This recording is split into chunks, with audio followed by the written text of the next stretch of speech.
Outside of the Echo Chamber, the official I Dream of Indie Games podcast is brought to you by you, the gamer. If you'd like to join our mission to support indie visibility, head over to patreon.com/idreamofindiegames and bring a voice to the voiceless ones in gaming.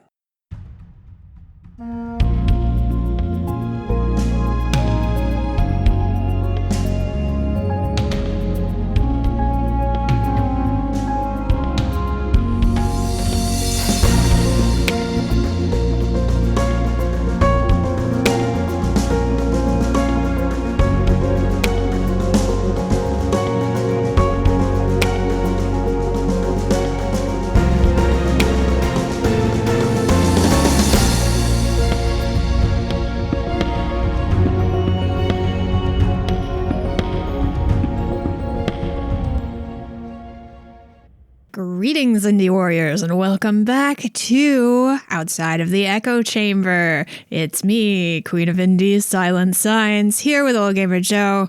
Barely Magic Mike, unfortunately, had some scheduling conflicts this week and couldn't make it, so it's just the two of us for today. And Old Gamer Joe didn't want to do the intro, so here I am, being annoying in your ear.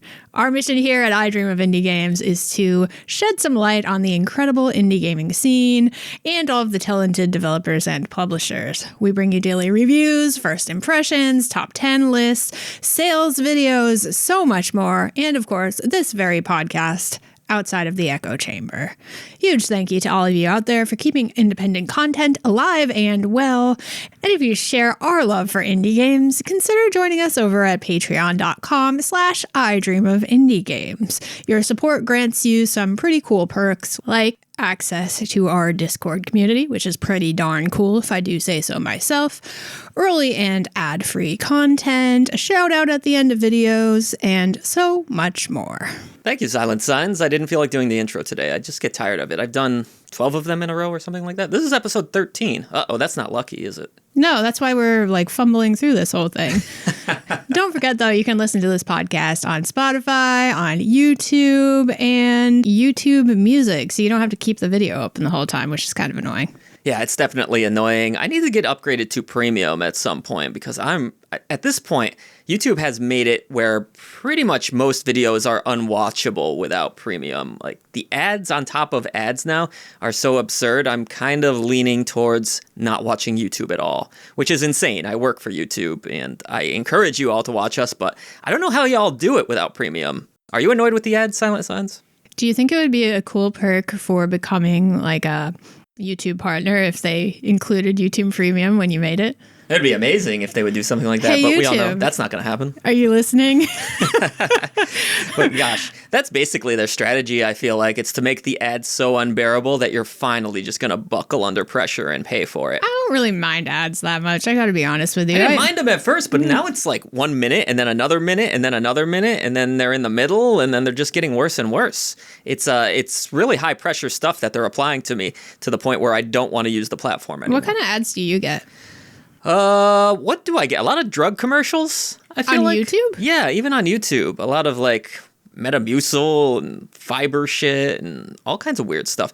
Not that much gaming related, considering the fact that when I think about it, though, I don't watch gaming content outside of, our channel at all. Nothing? Really? So I guess I'm not targeted towards that stuff. But, after a week of this, the last thing you really want to look at is video game content online. Is that just me?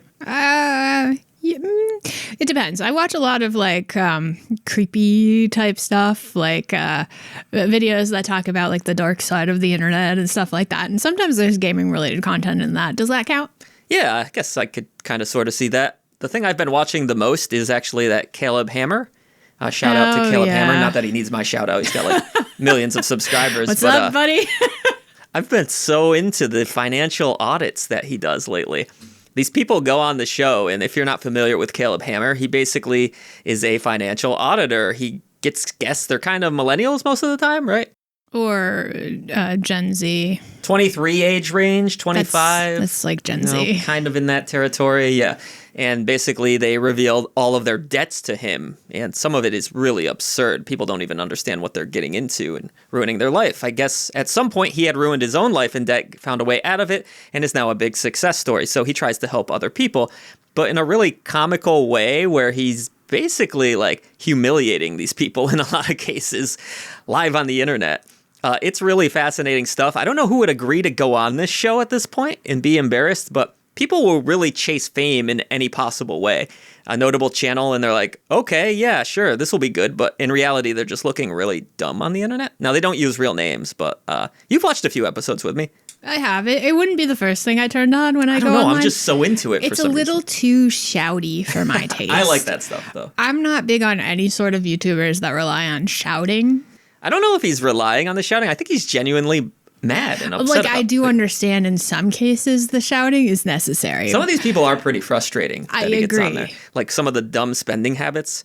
And it kind of reminds me of another show that we've been watching like for the last few months, actually over the years, The 600-Pound Life, where you get so angry at these people for just not wanting to better themselves. Yeah. and choosing to sit in bed and eat food when they have families to take care of and I think children. There's a common theme in both of those shows, and it is addiction. And a lot of times people will waste money on their addictions, whether it be collecting a certain type of cards or vaping or food, addiction is a powerful thing. I can tell you, Silent Signs, I was addicted to buying video games. Early into our relationship, you probably remember this, where I would actually skip meals over having the latest, greatest video game. And to each and every one of you out there that listens to, now, we're dedicated to smaller games, so we kind of help people that are on a budget in a lot of cases. But to everyone out there who's buying these full-price games, don't do this to yourself if you can help it, unless you can really afford it,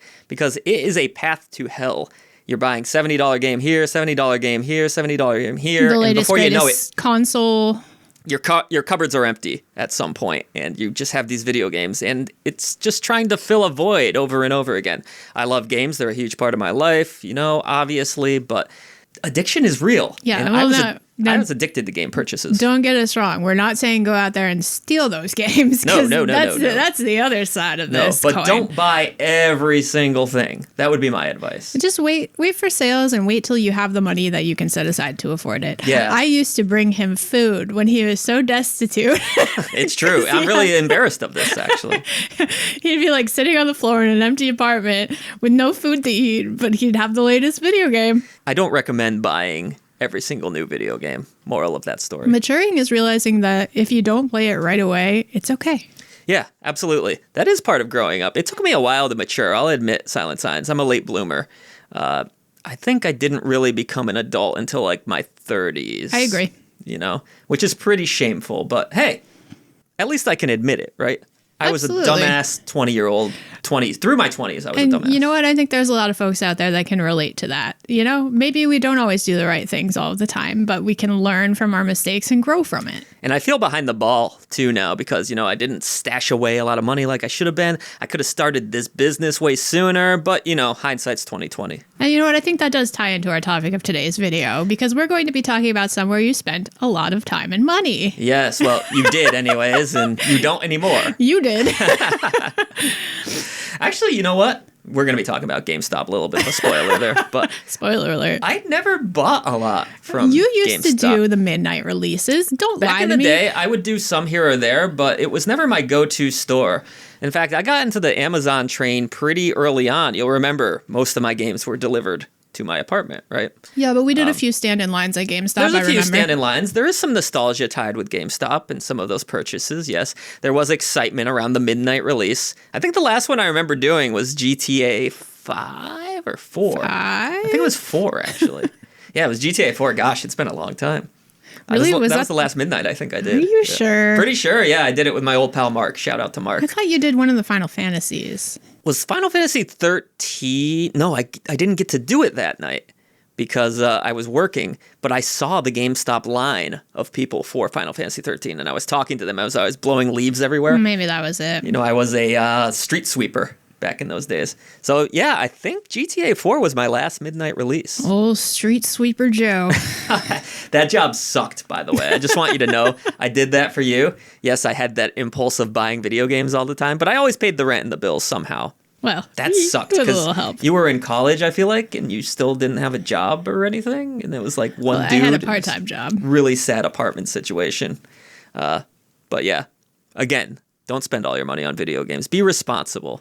with video games. All right, this weekend, not too eventful on my side of things. I don't know if anything happened with you, but we were together most of the time, so I'm thinking you more or less did the same stuff I did. Yeah. We went to Costco, however, and the reason I bring this up, not that it's that exciting that we went shopping, but the weirdest thing happened to us. So you had grabbed this powder mix that you put into your water. Liquid IV for the hydration. Is that what it's called? Liquid IV? Yeah, Liquid IV. Which I then Googled to see if it helps with hangovers. Not that I drink a lot, but my brother is a drinker and he's always looking for hangover cures. And I wanted to know. And then I got an actual explanation about getting a real IV. Yeah, they were like, do not get intravenous fluids to help with a hangover. I was like, that's not what this is. But that's besides the point. The reason I bring this up is because we had our cart stolen from us while we were looking at laptops over in the electronics section at the Costco. It's a really weird thing. They actually took our Liquid IV, which was the only item in our cart at that point.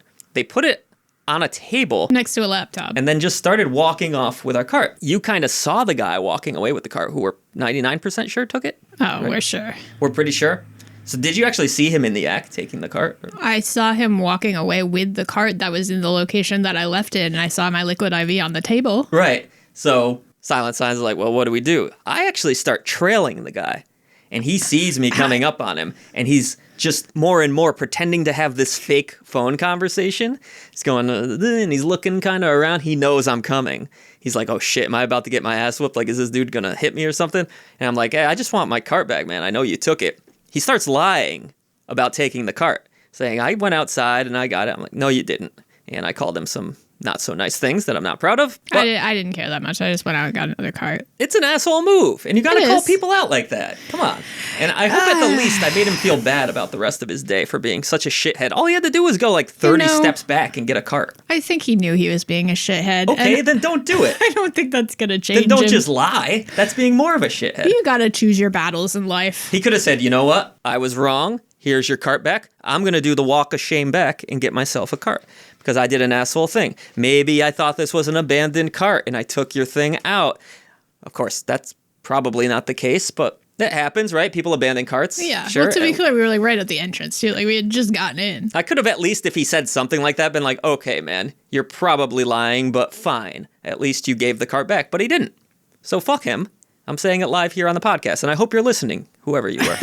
He's not. With great certainty, I can say that. So that was my irritating shopping experience at Costco, and I don't think I'm going to go back to that particular location, which is fine because I have another one in the same distance. See, I think your first mistake is going to Costco on a Saturday. Yeah, well, that's war never zone in ideal, but we don't get time during the week. No, of course not. So yes, it is a war zone. I don't know if y'all have ever experienced Costco on a weekend, but it's literally hell on earth. Sometimes the line is so far back that you're in like the poultry section of the store, which is way in the back, in the line.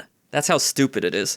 Yeah, I think I'm going to start going more during the week. Because we went on a Thursday once, and that was fine, right? Great deals at the Costco, though. Gotta say. Hey, I can't argue with the prices. Shout out Costco. So I'm really proud of this. We've been doing a better job budgeting in the last few months. Is it all that financial audit you've been watching? It kind of has sparked a little bit of a fire in me, to realize some of the stupid shit I was doing financially. We're in a little bit of a better place now, I would say. I'm not going to brag. I'm not rich or anything, but I'm starting to build a life way into my 40s here. Not way in, but into my 40s. We're really boring adults now, aren't we? I'm like, okay, I think it's time to put away a little money and start thinking about other people than myself for once. So, hey. Not that I don't want to treat myself now and then. Well, you got to. Yeah. So anyways, that was our bad shopping experience. In other experiences, though, that were a little more interesting. This might surprise you, but I don't have a lot of games on Good Old Games. I'm mostly a Steam user, especially since starting this channel. Most of the codes we get are just Steam-based, so that's kind of where I've gravitated towards, especially in the last 6 years, I'd say, right? We don't play console too much anymore. I'll be getting a Switch too, which I am excited about, but other than that, we got rid of our PlayStation, Xbox. We never really were an Xbox family too much, were we? And, there's all these other apps on PC, too, but I kind of like to keep things in one place. That's the way I work, Silent Signs. I like to keep everything organized. Centralized. Streamlined. Here's all my games in this one platform. I don't have to open this app. I don't have to open this app. But I've heard so many good things about Good Old Games. I was like, all right, I'm going to finally check it out. And I got the Good Old Games Galaxy app, which is basically a lightweight app for your PC that opens up all of the games that you own on Good Old Games. Does it abbreviate to Gaga? Good Old Games Galaxy app? No, I don't think they have an It does abbreviation. now. All right. I like what you did. Guess. Wouldn't it be Goga? Goga. Anyways, I added my first game to this app. It's a little janky. It's not great. The app itself, the game works fine. The game works great. I like Good Old Games as a service so far.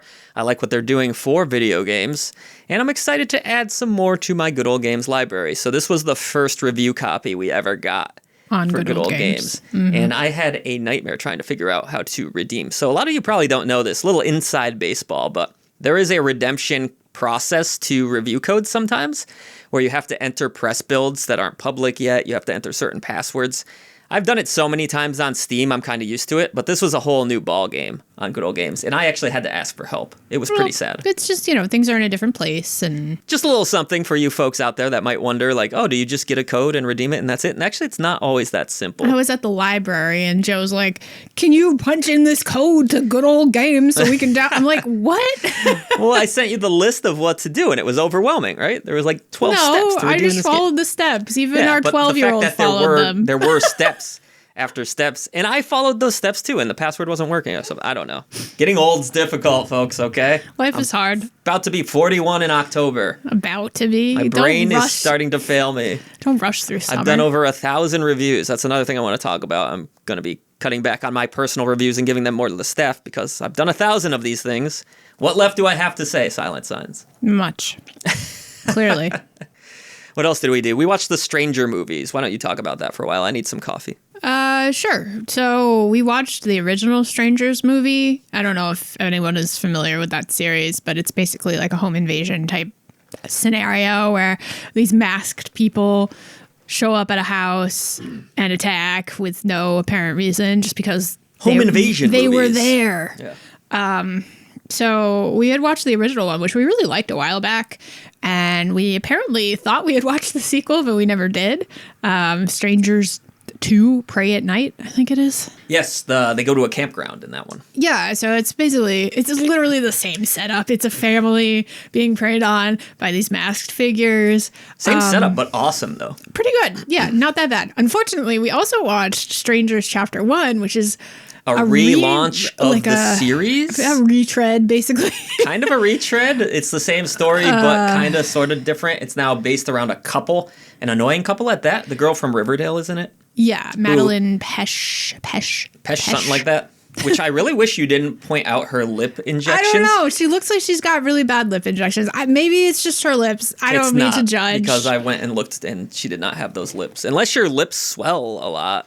Or she was stung by a bee. I don't mean to shame anyone here, but those are not natural lips. I don't know. I hate to tell you. It just looked like plastic surgery. Like her whole face looks different than she used to No look. surprise in Hollywood. Like 90% of Hollywood. I get really distracted with plastic surgery when I'm watching things now. And this is weird. Like, I don't judge or shame anyone for doing plastic surgery. If you're doing that to make yourself feel better, that's great. But I do notice in Hollywood that everyone is starting to look the same. And it kind of weirds me out a little bit. I don't know. Maybe it's just me. They're doing what they want to do with their bodies. That's fine. But there's just like a homogeny to everything now that I find a little unsettling. Yeah. That is more of a concern to me than any of that. I am concerned about, like, some people, some actors and actresses literally look starving in some cases now, which scares me a bit, like in the 90-pound territory of unhealthiness. Speaking of 90s, it does remind me of the 90s. What, a little Strangers? bit. No. Oh, you mean like the waif type models and the culture of it, and I don't know. I look back at some of those models back then, and they seemed healthier to me. Like Cindy Crawford, remember her in like the Pepsi commercials and all that? She looked great. Pamela Lee, she never looked unhealthy to me. There were others. I'm sure there were. There's always examples of this. Anyways, we went off track here with plastic surgery talk. Anyway, the movie was bad. That's really what it comes down to. It was not a good movie. I didn't like it. Chapter 2 as well they're going to be doing, because if y'all didn't hear out there in the horror movie scene, Saw 11 is as of now canceled, which is a real bummer because me and Ex-Hardcore Gamer, my good friend, shout out to him, have been watching every Saw movie in order to prepare for this year's new Saw movie that was presumably coming out in September. But the two directors of Saw 11 can't seem to get along, and now the movie is canceled. Taking its place will be Strangers Chapter 2. Great. Anyways, go ahead, Silent Signs. That was all. I didn't like it. Okay, fair enough. Was there anything you didn't like about it outside of the Riverdale girl's lips distracting you? It wasn't even that. It was just super predictable. Every time something was going to happen, I was like, this is what's going to happen here. And then it would happen. And I was like, see? There was one cool scene, though, I have to say, like, not to spoil the movie too much here, but a nail goes through a certain character's hand, and that was kind of brutal. That looked kind of cool. Like, for a moment, the acting was okay there. Very predictable, though. But a pretty predictable movie. Not as scary or as immersive as the other ones either. It just didn't do it for me. I don't know. I've seen better. I've seen that exact scenario done better. All right. That was kind of our weekend. Let's get into some news because we can't talk shit about anything that we played. Not talk shit, but we can't talk about anything. We can't talk shit or say anything. About anything that we're currently playing. We can clearly talk shit, but not about this. I feel like we just have one review, too, next week that I'm aware of right now. A bunch of really cool lists coming up. We did just release a list, I think it was Friday, right, about the 5 indie gaming flops. A lot of people are really enjoying that. Goes over the history of some games that just did not find audiences. Really interesting list. I had a lot of fun making that. In that spirit, we're making a new list this week. I think I'm going to try to have it out Tuesday about 10 indie studios that went under. So I guess I've been in this like depressing mood, you could say, but it's kind of an interesting history lesson too that will be going on here on the channel over the next couple weeks. So yeah, that's the plan there. But anyways, let's get into some indie gaming news, seeing we can't discuss what we're actually playing. So this week was all about showcases. That was the big story. We had the Sugoi, I think you pronounce it. Sugoi. Sorry, probably not saying that right.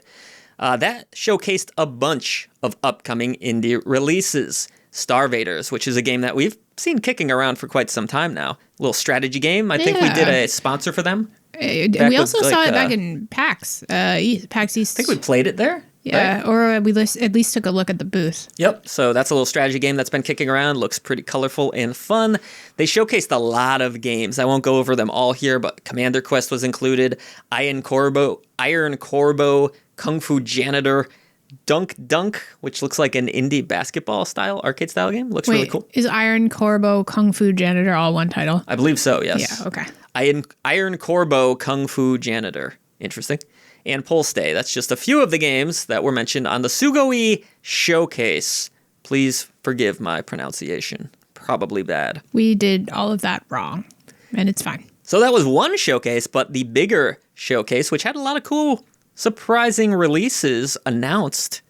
Nintendo's had a direct out of nowhere for their original Switch. One last hurrah. This is probably it for the Switch at this point for showcases, seeing the new one is imminent, and they'll be unveiling that early next week. We'll have a little bit of coverage on that, probably. The Switch 2 gets its official unveiling. I want to say it's April 2nd. So by the time some of you are listening to this, you already know quite a bit about Switch 2. Pretty exciting. Before I run down this list, Silent Signs, what's your excitement level for a new Switch? I didn't play the Switch all that much. I think in those last few years we struggled with it a bit because it got pretty weak. Yeah, I'm not really much for portable gaming. Not that I have any issue with it. It's just not something I find myself doing very often. If I'm going to be on the go, I'm probably just, listening to music or reading or what have you. That, and so often we capture footage, so we kind of have to be. And that makes it more of a hassle as well for the, review side of things. But yeah, overall, I'm not big on the portable gaming aspect of it. So it's just like you kind like the docked aspect of the Switch? I like the docked aspect, but at that point, unless it's a exclusive to Switch, it's just a worse way to play the same video game for me.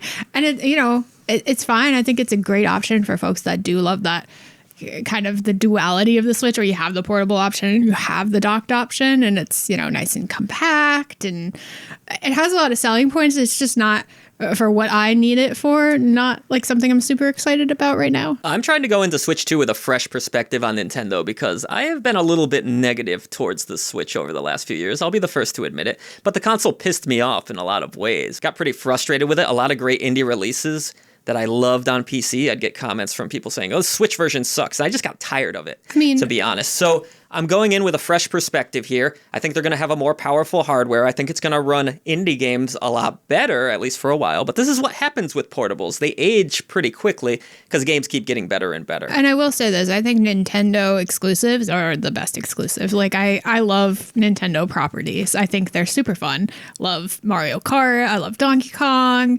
I mean, how can you beat that? That was the next thing I was going to say. On top of trying to mend my relationship on the indie side of things with Nintendo, I'm excited to get into some of their exclusive. Yes, they haven't been as good as the Super Nintendo era or even the GameCube era and some of the great exclusives they had back then, in my opinion, but there are some great ones. You know, they showed Metroid Prime 4 in this showcase. I was never a Prime guy, but the game does look really great. I'm excited for a new Mario Kart. I'm excited for some of their original properties. They have really talented developers. To finally give them some more power to play around with, I think is going to go a long ways.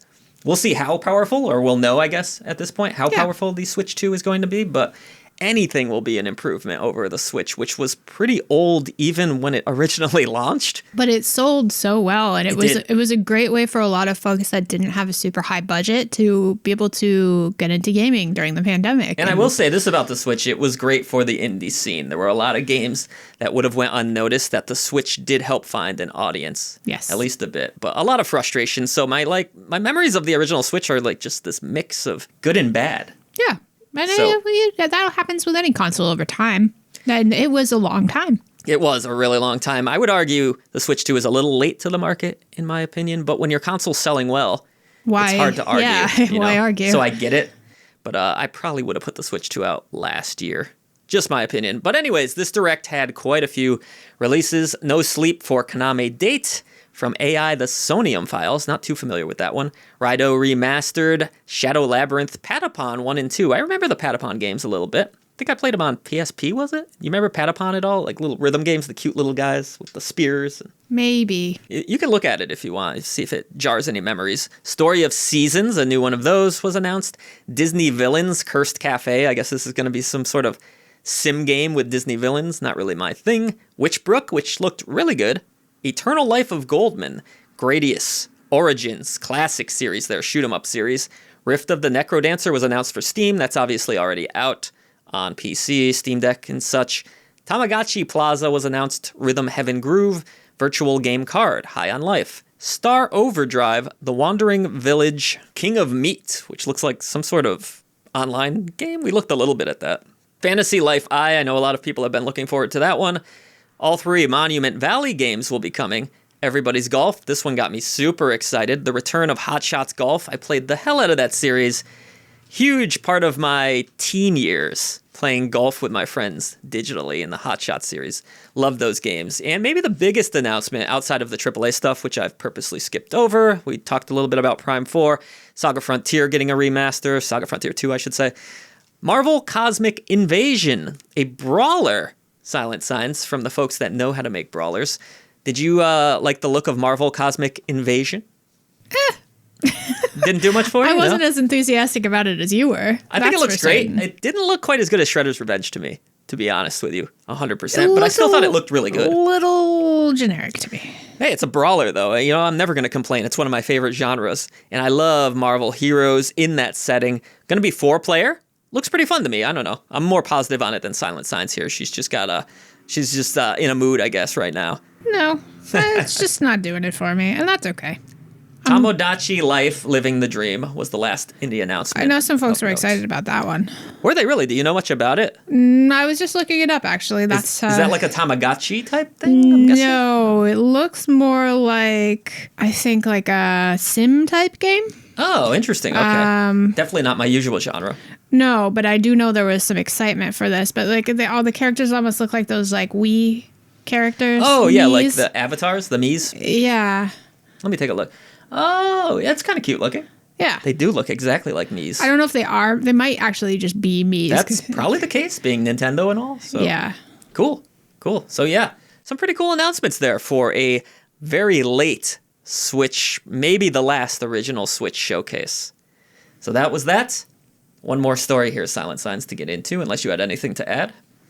The player oversees an island of Miis. So yeah, they are in fact Miis. They are literally Miis. Yeah. Makes sense. Some sad news here, Silent Signs. We've covered a few of these games on our channel. Cyan Worlds, the developer of cult classic games Myst and Riven, announced that it has made the decision to lay off 12 members of its staff. Pretty small staff, I guess, if that's half their force. Yeah. This was a team of about 24 then, if I've done the math correctly.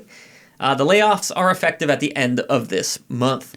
The company made the announcement via Blue Sky yesterday afternoon. I've not tried Blue Sky yet, by the way. Have you? I have not, but I also don't use Twitter or whatever it's called no now. Interest so there, yeah. nah, I'm really care. not interested in another social media.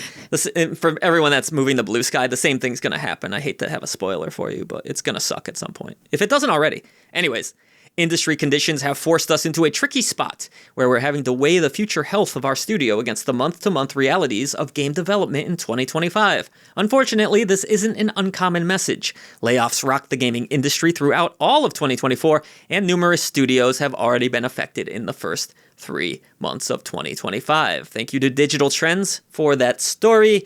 Sad news here, Silent Signs. I played the Riven remaster of sorts recently. And it was a very beautiful game. It felt its age in a lot of ways. Are people playing less of these first-person puzzle games, you think? Is this a sign of that? Or are we just in a struggle in the industry as a whole? Or is it both? Oh, I think we're just in a struggle in general right now, but any sort of layoff news always makes me really sad. But that said, I mean, hell of a resume you're going to be able to put together if you worked on this team that worked on literal cult classics, you know? Literal, yeah, like Myst. Who doesn't know Myst? If you bring that up in a conversation, exactly. even to a non-gamer. Even if you don't know what Myst is, you've heard that name before, you know? Like, even before I knew what Myst was, I had heard people talk about Myst and What was Cyan. I don't know if you remember Silent Signs, you reviewed it, the name of the game that they did that was an original property that they tried. I can't remember it. It's gonna Starts bother with a D. Yeah, maybe if you want to look it up. I'm looking it up. Cyan Worlds. But I remember that not being great, unfortunately. So I wonder if that kind of missed the mark, and then they were trying to get back on track by having, something more name-worthy like Riven Return, the Myst series, all that kind of thing. This is going to be a very small staff, though, now, with just 12 members creating these games. So our hearts go out to Cyan Worlds. I really appreciate what they've done for the gaming industry. They've been around for over 30 years. It's incredible how long that studio's been around. I have a full list of their games here. Was it Firmament? Firmament, yes, thank you. That's the one. That was like 2023 or something, 22 maybe? A couple years ago, yeah. A couple years ago. I remember you not thinking that game was very great. So here's the thing. I'm not really a big fan of Myst-style games. So bringing one back wasn't going to bringing one do back much for you? wasn't going to appeal to my nostalgia the way it might appeal to someone else's. As a game, it's just a little bit too abstract, and the puzzles are like, it's an abstract world with puzzles that require like very precise answers, very minute details to them. Yes, those two things together just don't fit well in my brain. They are difficult games. They're very challenging, but that's a lot of the reasons you listed you don't like them is a lot of reasons people do like them. Absolutely. That's the beautiful thing about games. There is a game for every type of gamer. Even if you don't think you like video games, there's probably something out there that you would like. I think it's still cool that you did that review, though, because sometimes something that you didn't think you were going to be into, you end up really liking. Or you just discover you were right the whole time. I think the bigger issue with that game was that we ran into some game-breaking bugs. Like, I think I fell through the world a couple times. I remember you trying to, you were on this cliff or something, trying to move these layers. Yeah. And it was just dreadful. And I just fell through the world and I was stuck. That wasn't great. And then, I'm not shocked now knowing that it's a team of 24 people. I mean, it's incredible that the work they're able to do was that. That is insane. And immersive. Again, Riven is a game that I reviewed. I actually thought the game was quite good. They did a pretty good job, especially upping the graphics for modern times. It looks amazing. So huge credit to them. I'm very sorry to hear this. I hope that everybody affected ends up getting a job somewhere because they're very talented, obviously. I have faith. All right, last story here. It's about GameStop. We alluded to this earlier. This actually made headline news, Silent Signs. I believe this article is from CNN. After GameStop closed about a quarter of its locations within the past year, shuttering 1,000 stores across the world, the company said it's not close to done. And as the struggling company closes stores, it will invest cash in cryptocurrencies. GameStop revealed in a regulatory filing Tuesday that it expects to close a significant number of additional locations in the coming months, although the specific set of stores has not been identified for closure. Although the news was greeted with a 14% same-day stock bump, the initial excitement faded quickly. On Thursday, shares of the embattled video game retailer were down 23% over the past 24 hours. Leads us to our discussion today. How do you feel, Silent Signs, not only about GameStop pretty much in its death knell? I think that's obvious if you're getting into cryptocurrency here. But in general, I wanted to talk to you about the closure of stores last week. Indy Greg, shout out to you if you are listening to this episode. You mentioned when we were talking about Blockbuster how sad that made you that those stores were gone. And there is a small part of me that says this is sad, but GameStop at the same time deserves its failures because they've been a terrible company for the last decade, if not longer, and just really fucked up, in my opinion, by getting rid of their retro initially and burning all of those games and then trying to quickly get back into retro, but the market was all screwed up at that point and they couldn't get the product in. It was a disaster, and I think they deserve their failures in this case. Obviously, this is a Hail Mary going into cryptocurrency. What are your thoughts on GameStop pretty much towards the end here now? And brick and mortar stores, do they have a future or a niche still? So GameStop failed to keep with the times. I think they made a lot of big, costly mistakes. The first of which I think was doing away with their retro inventory. Yeah, like I mentioned, yep. Yeah, that to me, I mean, even if you weren't going to sell them in stores, there had to have been like a warehouse or something they could have kept them. Knowing how nostalgia always comes back around. Like, look at how people collect records or even now CDs and cassettes, you know? Yeah. Retro always comes back around. And you remember when they were Funkoland? Not to cut you off, sorry. Of course I remember. So they had a huge stock of like NES cards you could get. They were like $7. And I this used was like to go right before the retro boom. And grab those for like pennies on the dollar. It was insane. I got so many NES cards. But I just feel like that was a mistake that they were never really able to come back from. They did not see the future of digital gaming at all. Zero. They had no insight to that whatsoever. Well, they thought, oh, consoles are always going to exist and there won't be this digital takeover. We're going to always have physical products. And that's changed drastically. So, I mean, there's always going to be folks that appreciate physical media. Even if it's not the majority market, there's always going to be folks that want to hold that physical media. But that number is going to shrink and shrink the more we get old. Perhaps so. But also, you know, there was a time where we were like, nobody's going to want CDs anymore. Why would you want a CD when and you could still just shouldn't, really. Have it all on an iPod or whatever? But now you can walk into a Barnes & Noble and they're selling that CD that you bought for like $40 for some reason. Very strange to me, I have to say. There's always going to be collectors of things. That's just the way it is. That's the way of the world. So like to just do away with that entire inventory was such a shame. That was a stupid It was a really poor move. Not only that, they could have found a more effective way to adapt to, you know, the digital market. Yep.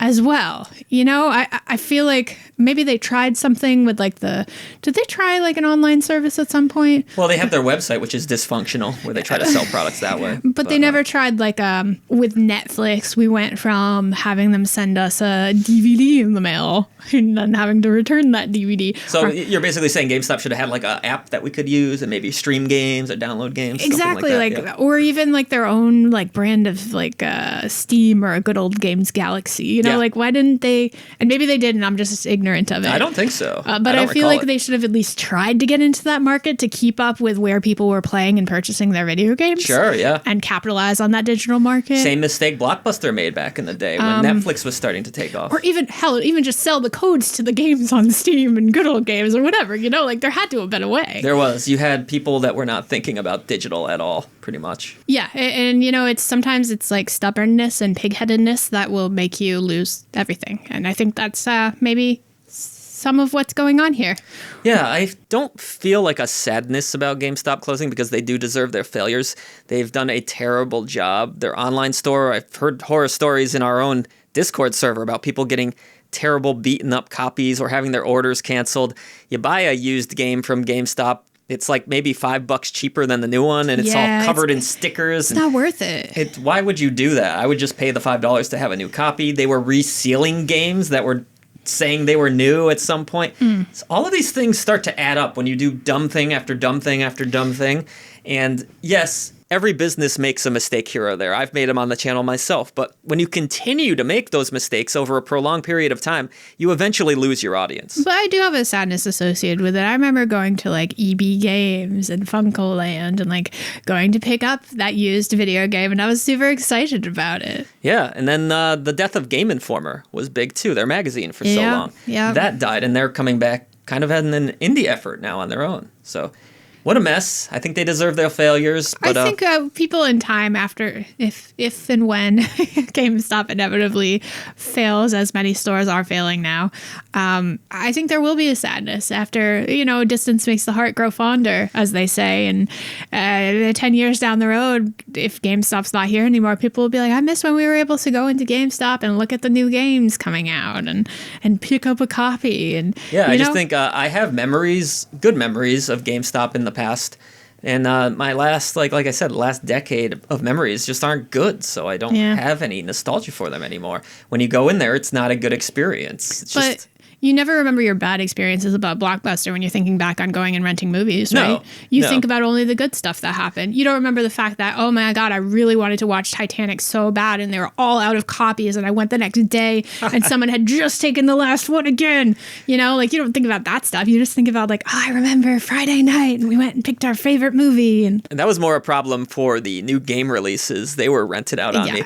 My Blockbuster always had like 50 zillion copies of the new movies. Point being, though, rose-tinted glasses, when you're separated from the thing and you have that nostalgia for it, you're not thinking about the bad things that happened. So no. Yeah, there probably will be a time to reminisce, but it's all over but the crying, I believe, for GameStop now. But if you are getting into cryptocurrency, that's a pretty problem, desperate, probably. It's a pretty desperate move. But a lot of things are failing now because it's being replaced with online sales. I mean, this is totally unrelated and probably unrelatable to many of you listening, but Forever 21 was a staple of my youth. It's a store where you could buy cheap, fashionable clothing. And there was a time that, it was pretty good quality and it was really exciting to go because it was huge and they had tons of inventory and like you could shop till you dropped. But in the last few years, they've, really downed the quality of it. And basically people stopped shopping there and it was replaced with online fast fashion retailers like, the Temu and Amazon and stuff like that. And how do you feel about that? Because, you can't try the clothes on when you order online, obviously. You sure can't. I personally have ordered pants from Amazon quite a few times now, and I'm very satisfied, strangely, with it. I really like it. But it's a lot of fast fashion, which is sadly not the most ethical way to consume. I imagine it's a little different for you, too, because, I know my size by heart as a dude. My size is three different sizes based on different places. But anyway, the point is, Forever 21 is now closing everywhere and becoming forever.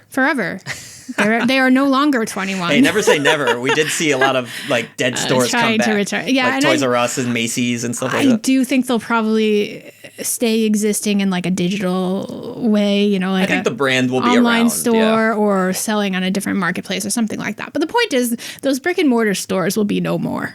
Do you think it's okay sometimes for things to die though, and for the world to change? Because I do actually. I think if you look back to the 90s and what it offered, it's way different from what you got in the 2000s and what it offers, and that's just part of life. Things change. My fear, though, is this latest evolution of stores is like a step away from interaction with people. Human interaction, real world experiences. We're not really thinking about where our clothing is coming from anymore either. Why is it that they're able to make 5 million of that shirt in 50 million different styles? What's the story behind that? Maybe we should be thinking about that. I also feel like, though, that's kind of sad in a way, but at the same time, a lot of my interactions with randos in public aren't good anymore. We've lost a lot of our social skills since the pandemic, I've noticed. And like I was just talking about at the top of this episode, some dude randomly stealing my cart, I wouldn't miss that necessarily. I wouldn't miss that, but there's a lot of assholes out there that I don't want to deal with. A good experience interacting with people? We went to the bank and a really nice lady helped us. Yes, there are cases where I'm trying to think of recent examples that would be at the top of your mind. Met friends at conventions and things like that. Met friends at conventions, yeah. There are cases, but a lot of the time, public is not a good experience. Let's just be honest, right? Going to the grocery store is not a good experience a lot of the times. People are assholes a lot of times. Well, don't you think maybe part of that is because those people are staying home and shopping on Amazon and losing their social skills as well? It could be, but also weren't people always kind of dicks in public settings? Like, as far back as I can remember. People will always be dicks. Yeah, right?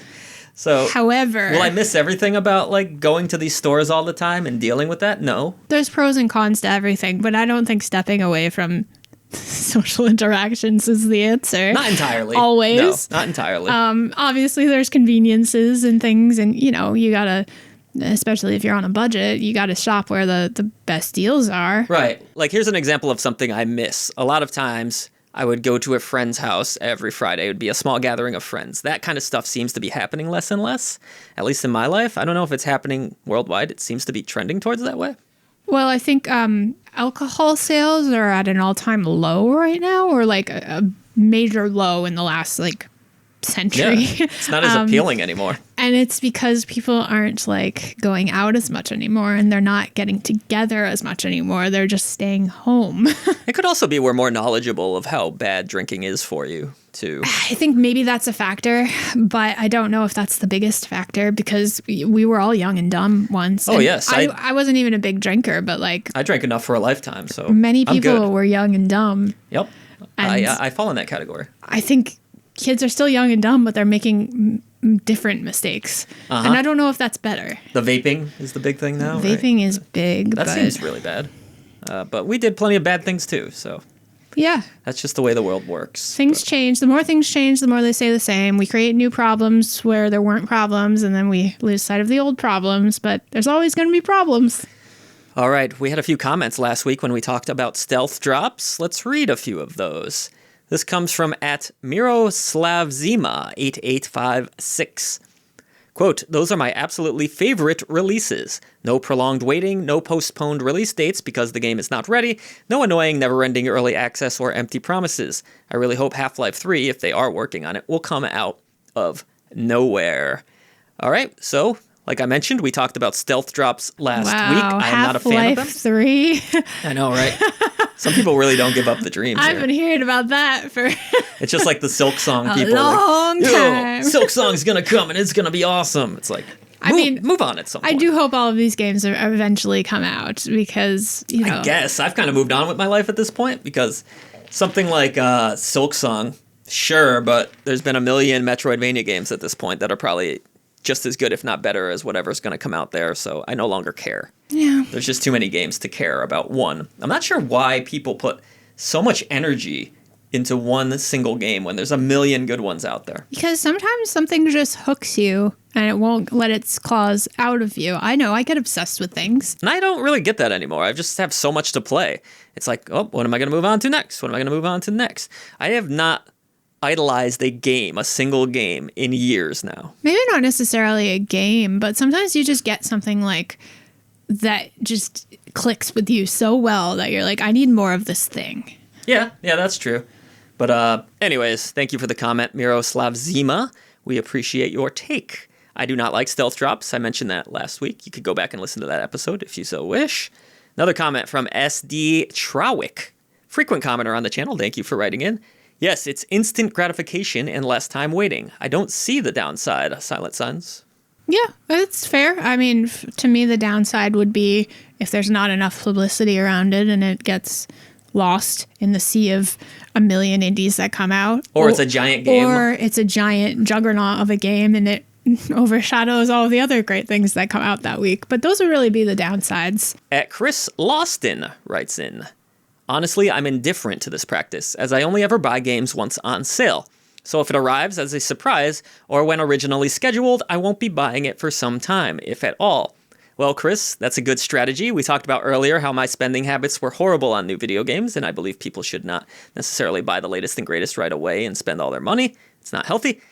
So good for you for waiting for sales. It's okay to treat yourself once in a while, don't get me wrong. Actually, this brings up an interesting subject that I think we need to talk more about, maybe on a future podcast.